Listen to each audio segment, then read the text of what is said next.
90,2 Serambi FM, Syedar Rolon kembali lagi dalam talk show interaktif bersama Kementerian Hukum dan HAM RI Wilayah Aceh dengan tema Undang-Undang Nomor 12 Tahun 2006 tentang Kewarganegaraan Republik Indonesia dengan narasumber Bapak Gindo Ginting, Kabid Perizinan dan Informasi Keimigrasian Kantor Wilayah Kementerian Hukum dan HAM Aceh serta Bapak Mairiza SSTP, Kasih Identitas Pendaftaran dan Pendataan Penduduk di Sdukcapil Kota Banda Aceh.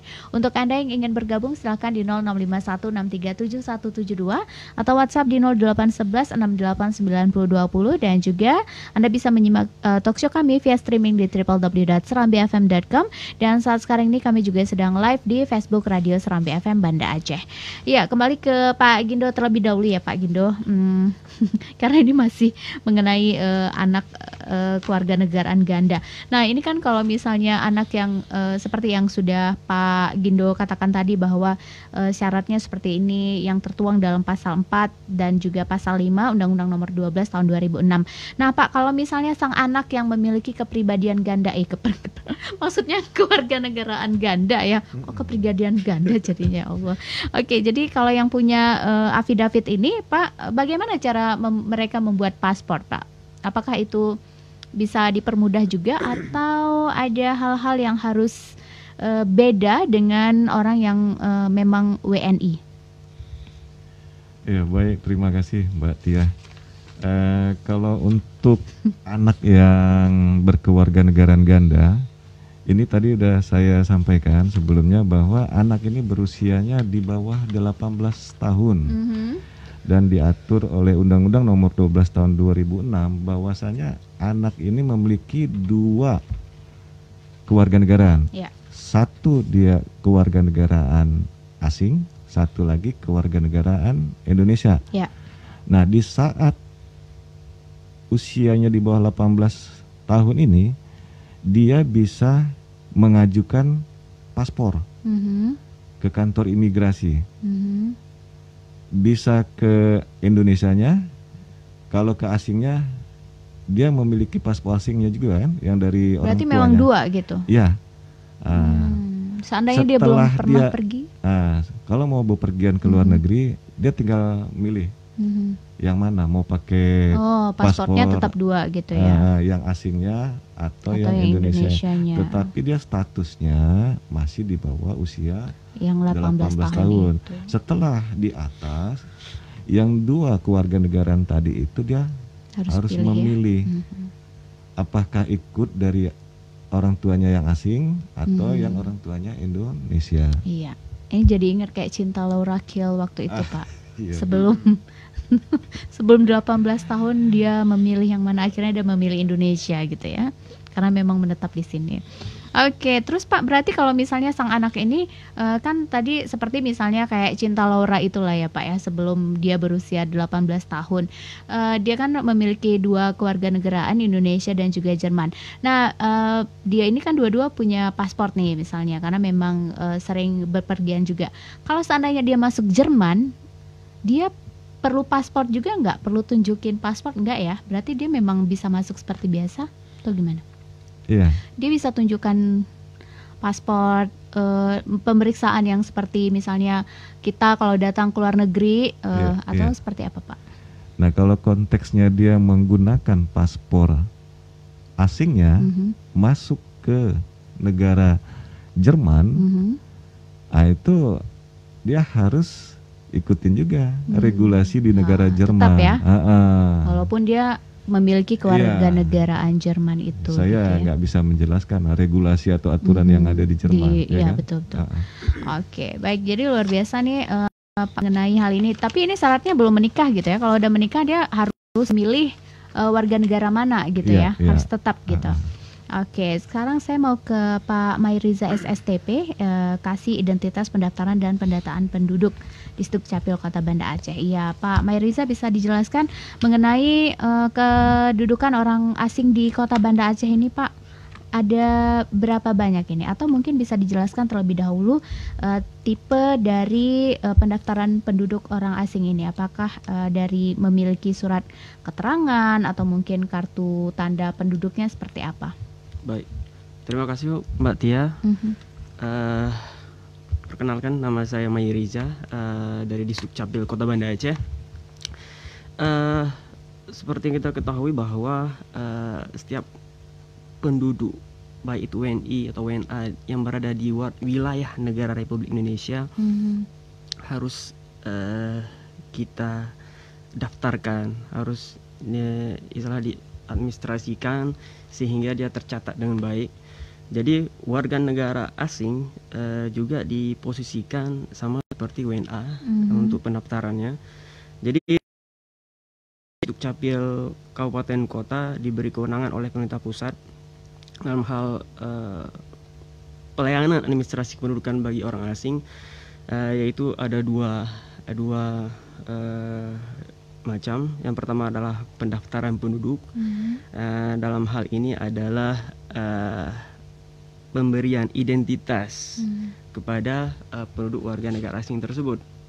Jadi adapun identitas yang kita berikan adalah satu berbentuk SKTT, yang namanya SKTT. Yang kedua adalah KTP. Itu merupakan identitas bagi warga negara asing yang berada di Indonesia.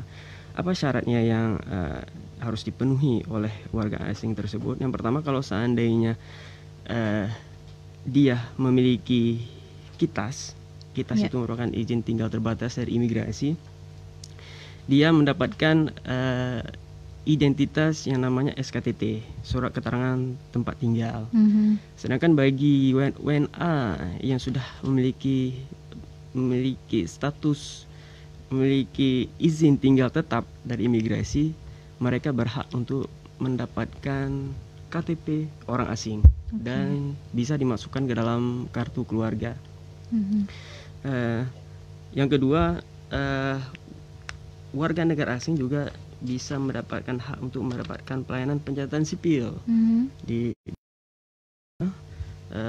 itu seperti akte lahir, akte kematian, akte perkawinan, akte perceraian, dan lain-lain hal sebagainya, sama seperti yang diberikan kepada warga negara Indonesia. Saat ini di Kota Banda Aceh jumlah kepemilikan dokumen WNA untuk yang memiliki SKTT yaitu sudah mencapai 380 orang, dan yang mengurus atau memiliki KTP orang asing sebanyak 17 orang.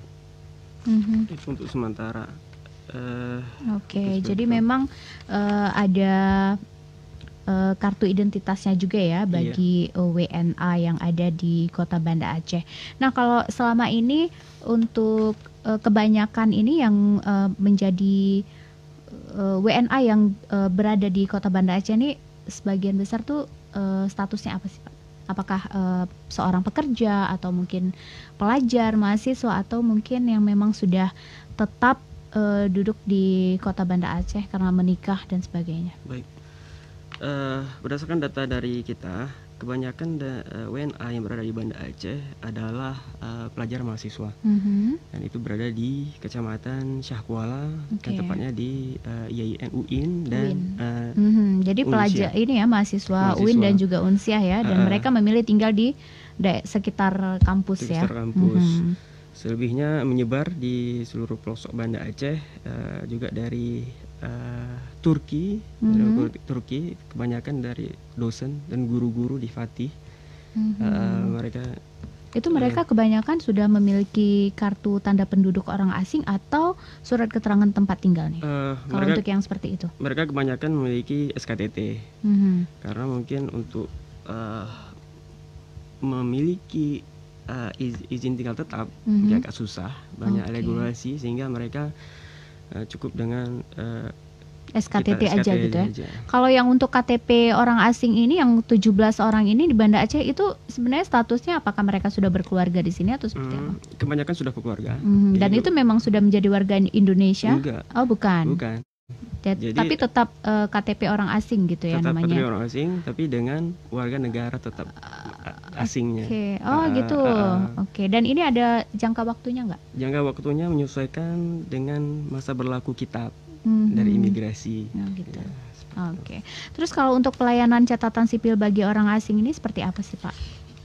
Sama seperti warga negara Indonesia, ada yang melahirkan, ada yang meninggal, dan lain sebagai hal. Ada juga satu lagi yang pelayanan penyataan perubahan status kewarganegaraan.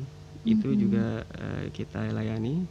Jadi apabila ada warga negara asing yang ingin merubah status kewarganegaraan menjadi warga Indonesia, juga kita layani dengan kita keluarkan putusan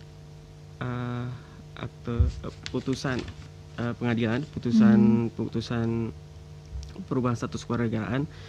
Jadi mereka nanti akan kita berikan KTP, KK, dan akte pencatatan sipil juga akan kita buat catatan pinggirnya untuk berubah menjadi warga negara Indonesia. Oh, itu memang harus menjadi sudah menjadi warga negara Indonesia gitu ya? Iya, benar.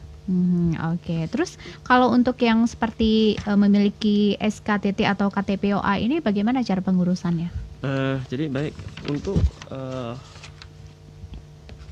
memperoleh SKTT itu cukup mudah. Yang pertama masyarakat melampirkan paspor, fotokopi paspor, kedua fotokopi KITAS, yang ketiga surat keterangan domisili dari kecil. Ya itu aja, cuma 3. Sedangkan untuk KTP dia harus melampirkan paspor, yang kedua izin tinggal tetap, kitab dari imigrasi, dan surat keterangan domisili dari kecilnya. Iya, kalau mau menikah dengan orang Aceh, misalnya orang Banda Aceh mau menikah dengan orang asing atau orang asing yang kemari menikah dengan orang Banda Aceh, ini seperti apa regulasinya, Pak? Sama seperti warga Indonesia, mereka juga kalau seandainya Muslim, itu pengurusannya di KUA. KUA kita cuma mencatatkan saja di KTP-nya atau di SKTT-nya. Sedangkan warga negara non Muslim itu dicatatkan juga di Dukcapil dengan melampirkan surat pemberkatan dari pemuka agamanya, dan lain-lain, paspor, izin tinggalnya. Ya seperti itu. Dan kalau sudah menikah, apakah dia bisa tinggal semaunya di Banda Aceh atau seperti apa? Tidak, tergantung juga. Masa berlakunya itu tergantung dari izin tinggalnya dari imigrasi. Apabila dia memiliki kitab, disesuaikan dengan masa berlaku kitab. Jadi tidak bebas juga. Oh, tidak bebas ya. Bebas juga. Yang bebas itu anaknya ya nanti ya. Kalau lahir anaknya, anaknya sudah menjadi warga negara Indonesia salah satunya gitu ya. Benar. Oke, baik, untuk Anda saudara lawan yang ingin bertanya silakan di 0651637172 atau WhatsApp di 0811689020. Kita bakal kembali lagi dalam talk show bersama Kanwil Kemenkumham Aceh. Namun sebelumnya kita simak dulu pesan-pesan berikut ini.